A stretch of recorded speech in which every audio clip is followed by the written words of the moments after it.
Hello everyone, welcome to school lesson. आज हम पढ़ेंगे क्लास सेवेंथ साइंस का चैप्टर 13 मोशन एंड टाइम। इसका हम लोग क्या पढ़ रहे थे कि मेज़रमेंट ऑफ स्पीड। स्पीड को हम लोग किस तरीके से मेज़र करते हैं। तो लास्ट क्लास में हमने एक एक्टिविटी किया था, बॉल वाला एक्टिविटी, राइट। तो वहाँ पे हमने स्पीड को निकाला था। तो अभी आप क्या कर सकते हैं कि आप कोई भी स्पीड को आप मेज़र कर सकते हैं। जब आप वॉक कर रहे हैं, आप साइकिलिंग कर रहे हैं अपनी दोस्तों के साथ, तो आपका जो स्पीड है, आपकी दोस्तों का जो स्पीड है, वो आप आसानी से कंपेयर करके निकाल सकते हैं कि जब वॉकिंग में जो सबसे आगे निकल गया उसका स्पीड सबसे ज़्यादा है, साइकिलिंग में जो सबसे पीछे रह गया उसका स्पीड सबसे कम है, राइट। इस तरीके से आप कंपेयर करके स्पीड को निकाल सकते हैं। यू नीड टू नो, तो अभी आप ये भी कर सकते हैं कि आपकी घर से आपका स्कूल का डिस्टेंस कितना है, वो भी आप निकाल सकते हैं। या फिर आपके स्कूल का डिस्टेंस अदर पॉइंट से कितना दूर पे है, मार्केट से, या फिर आपका जो ट्यूशन सेंटर है वहाँ से आपके स्कूल का डिस्टेंस क्या है, वो भी आप अभी आसानी से निकाल सकते हैं। तो each one of you can then measure the time taken to cover the distance and calculate the speed. तो जब आपको डिस्टेंस पता है कि आपके घर से आपका स्कूल का डिस्टेंस इतना है, तो उस डिस्टेंस को कवर करने के लिए आपको टाइम कितना लगा, जब आप टाइम को देखेंगे तो आप अपना स्पीड को पता कर पाएंगे। तो ये बहुत ज़्यादा इंटरेस्टिंग भी है। आप पता भी लगा सकते हैं कि आपके दोस्तों में से, आप में से, आपके दोस्तों में से कौन सबसे ज़्यादा फास्टेस्ट है, जो सबसे फास्ट आते हैं। तो इस तरीके से स्पीड का आप पता लगा सकते हैं। तो नेक्स्ट पेज में कुछ लिविंग ऑर्गेनिजम्स के जो स्पीड है उसके बारे में दिया हुआ है। तो आगे बढ़ने से पहले हम लोग देख लेते हैं कि एक इससे जो बॉक्स है, इस बॉक्स में क्या लिखा हुआ है। तो हम लोग ने क्या पढ़ा कि जो स्मॉलेस्ट जो यूनिट है क्लॉक्स का या फिर टाइम का, वो क्या है, सेकेंड है। 1 सेकेंड सबसे छोटा वाला यूनिट होते हैं, राइट। आजकल ऐसे भी क्लॉक्स होते हैं, ऐसे भी क्लॉक्स अवेलेबल है that can measure the time intervals smaller than A second. एक सेकेंड से भी छोटा टाइम को मेज़र करने वाला क्लॉक्स होते हैं आजकल। और इनमें से कुछ क्लॉक्स ऐसे भी होते हैं जो can measure the time intervals as small as 1 million और even 1 billionth of a second. एक सेकेंड का एक 1 मिलियन डिवाइड करके जितना होता है तो सही इतना कम टाइम को भी मेज़र कर सकते हैं।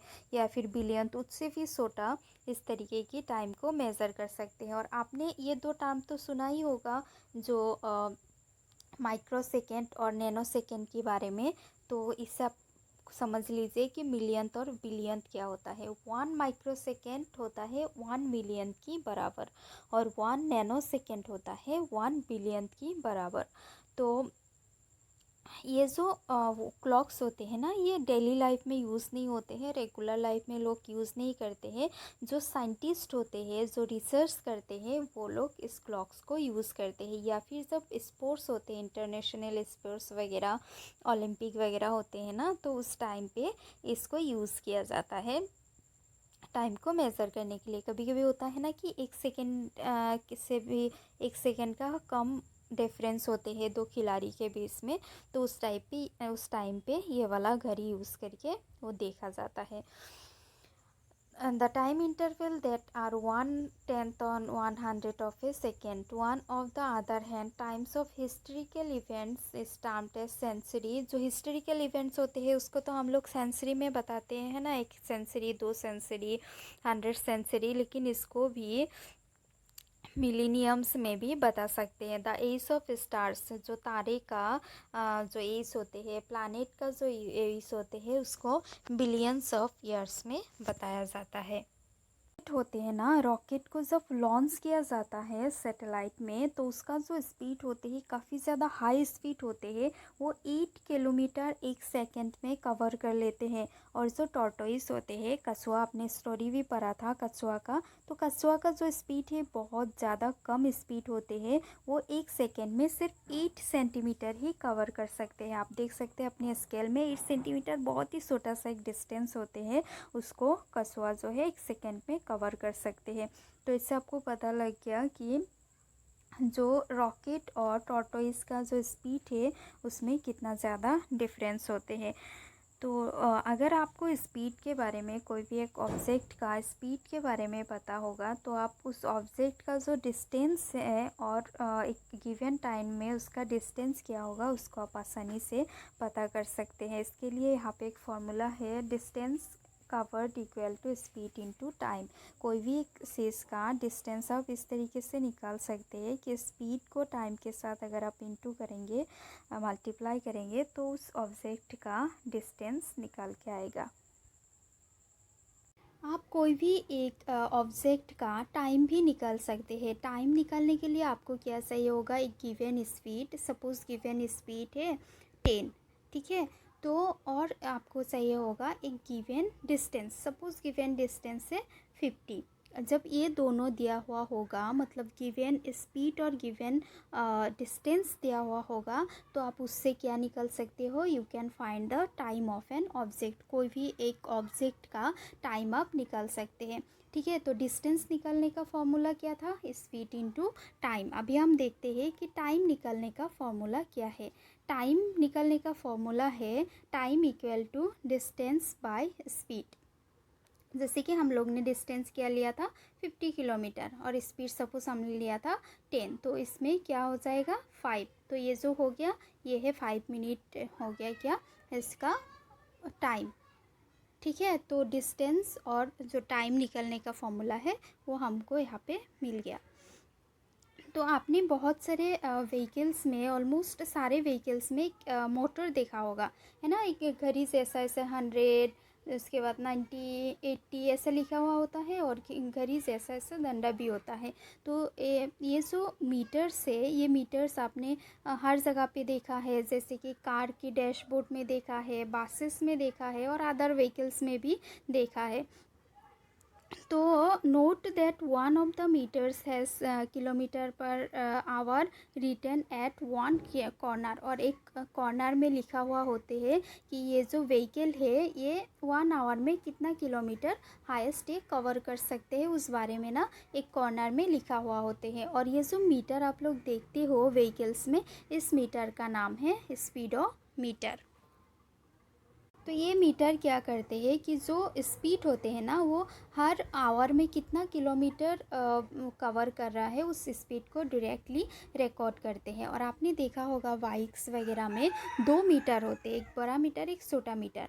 तो वो जो और एक मीटर होते हैं ना, वो मीटर क्या करते हैं, डिस्टेंस को कवर करते हैं, डिस्टेंस को रिकॉर्ड करते हैं कि कितना डिस्टेंस कवर किया व्हीकल ने, उसको रिकॉर्ड करके रखते हैं। और इस मीटर का नाम है ओडोमीटर। ये जो मीटर है इसे ओडोमीटर कहा जाता है। तो एक बार क्या था, वुजू और पहली के स्कूल का स्कूल पिकनिक था। तो वहाँ पे पहली ने डिसाइड किया कि वो क्या करेगा, जो बास है, बास का ओडोमीटर का जो रीडिंग है वो हर आधे घंटे में उस रीडिंग को नोट करेगा, ठीक है। तो उस रीडिंग को उसने नोट किया है। यहाँ पे एक टेबल दिया हुआ है 13.5, उस टेबल में आप देख सकते हैं, ये वाला देखिए। उसने नोट किया, लेकिन नोट करने के बाद भी उसको ना समझ नहीं आ रहा था कि पिकनिक स्पॉट स्कूल से कितना दूर तक है, या फिर बास का स्पीड क्या था, वो सब ना उसको समझ नहीं आ रहा था।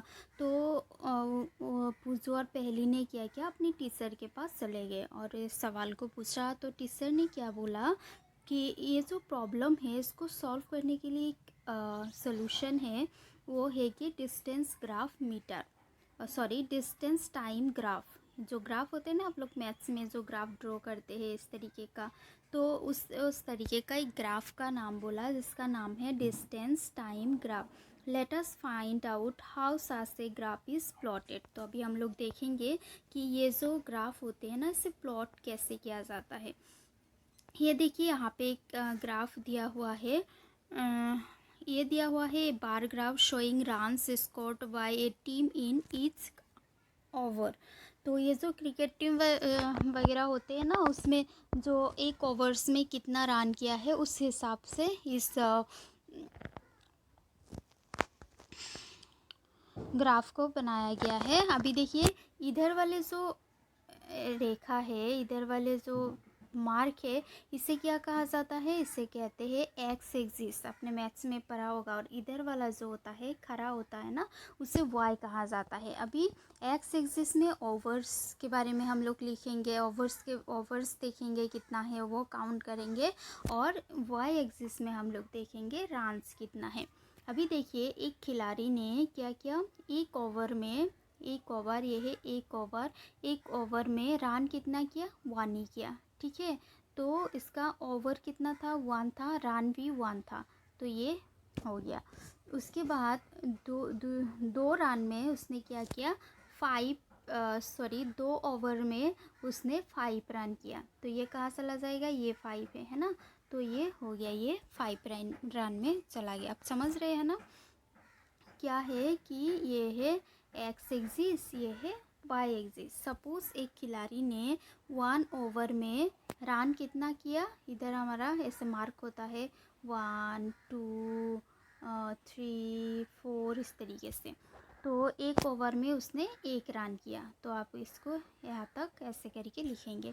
फिर उसने 2 ओवर में कितना किया, 5 किया। 5 हमारा कहाँ होगा, 4 से ऊपर है ना, तो सबसे ऊपर इस तरीके से 4 होगा। ठीक है, तो इस तरीके से जो डिस्टेंस टाइम ग्राफ है उसे प्लॉट किया जाता है। अभी देखिए हम लोग जो ग्राफ देखा, इस तरीके से जो रन वाला जो ग्राफ था, उस ग्राफ को क्या कहा जाता है, बार ग्राफ कहा जाता है। और एक टाइप का ग्राफ होते हैं जिसमें ग्राफिकल रिप्रेजेंटेशन होता है, उसे कहा जाता है पाई चार्ट। ठीक है, तो पाई चार्ट के बारे में हम लोग नेक्स्ट पेज में हम लोग देखेंगे पाई चार्ट किस तरीके से होता है। ग्राफिकल बार ग्राफ तो हम लोग ने देखा ऐसा होता है, इसे बार ग्राफ कहा जाता है। पाई चार्ट हम लोग देखेंगे। और ये जो डिस्टेंस टाइम ग्राफ होते हैं ना, ये एक लाइन ग्राफ है। तो ये जो सारे ग्राफ्स है, bar graph, pie chart, then distance time graph या फिर लाइन ग्राफ, इन सब के बारे में हम लोग अभी पढ़ेंगे। ये देखिए पाई चार्ट किस तरीके का होता है, ऐसे करके आपको एक राउंड बनाना है। उस राउंड में से आपको कलर करना है, जैसे कि एटमॉस्फेयर में जो ऑक्सीजन है उसका अमाउंट किस तरीके का होता है, जो गैसेस है उसका अमाउंट किस तरीके का होते हैं। जैसे कि ऑक्सीजन होता है 21%, तो आपने यहाँ से मार्क करके हिसाब करके 21 को ऐसे करके दिया। ठीक है, तो अदर गैसेस कितना होता है, बहुत ही कम होते हैं, इसको आपने ऐसे दिया। जो कार्बन डाइऑक्साइड होते हैं 0.03, उसका आपने इस तरीके से दिया। देन नाइट्रोजन होते हैं 78%, इसका सबसे बड़ा होगा, उसको आपने हिसाब करके 78 दिया। तो ये हो गया क्या, एक पाई चार्ट। अभी हम लोग देखते हैं कि लाइन ग्राफ किस तरीके से ड्रॉ किया जाता है। ग्राफ को सीखने के लिए आपको चाहिए ग्राफ पेपर, ग्राफ शीट जो होते हैं ना, इस तरीके का होते हैं, छोटा रूम इस तरीके का ग्राफ पेपर होता है। तो आपको क्या करना है, एक ग्राफ शीट लेना है, एक ग्राफ पेपर लेना है। उसमें ना 2 इक्वल साइज़ का परपेंडिकुलर टू ईच अदर एक मार्क बनाना है इस तरीके का। जैसे हम लोग ने देखा कि ये होता है क्या, एक्स एक्सिस, ये है वाई एक्सिस। इस तरीके से आपको लिखना है। ये जो ज़मीन पे जैसे कि लेटा हुआ जो मार्क है, इसको आपको एक्स एक्सिस करके मार्क करना है। और ये जो खड़ा वाला जो मार्क है, इसको आपको वाई एक्सिस करके मार्क करना है। और ये दोनों जहाँ से निकला है, इसका जो मेन रूट है, उसको आपको ओ करके मार्क करना है। The two quantities between each the graph is shown along these two axes।